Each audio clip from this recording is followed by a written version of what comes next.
Hi, this is Mike Patterson from Sleep Can Wait.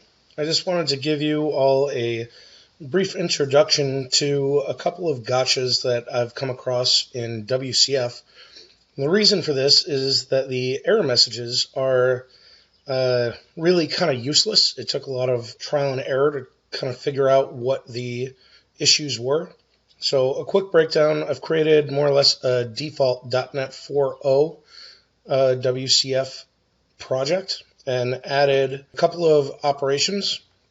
So this first one, as you can see, should just work fine, and this was really just to prove that there wasn't something wrong with the service itself. The second one is here to show that if you have an enum without a default value and you return that enum without setting it to a valid value, that it will fail with a connection closed exception. So if we take a look, the enum right here, you can see that this one starts with 1. There is no 0 or default value.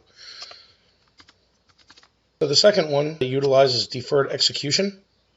So here you can see we've got an order by, but we're never actually iterating over it to actually execute the operation. If we were to add .toList, it would work fine. From what I've seen, I believe this is fixed in .NET 4.0, or I'm sorry, .NET 4.5. And finally, we have a data contract with a read-only property that is marked as a data member. So here you can see that we have no setter.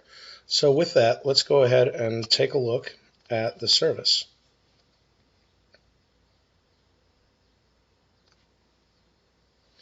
So just to kind of prove that the service works, if we click on work fine, then you can see we get true back, which is the hard-coded value.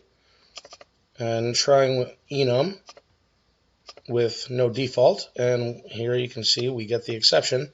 And if you dig way down here, you can see the underlying connection was closed. So that's what we're expecting. Deferred execution should be the same thing.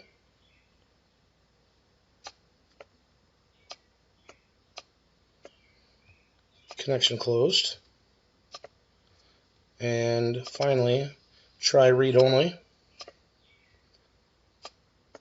And connection closed. So in addition, I have included the code that would fix these issues. So we can uncomment the default, uncomment toList,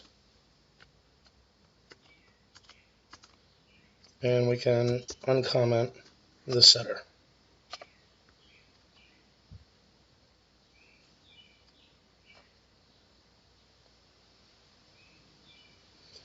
Again, works fine, should still work fine.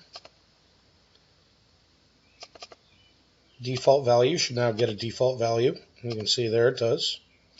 Deferred execution should return. And you can see we've got length 0.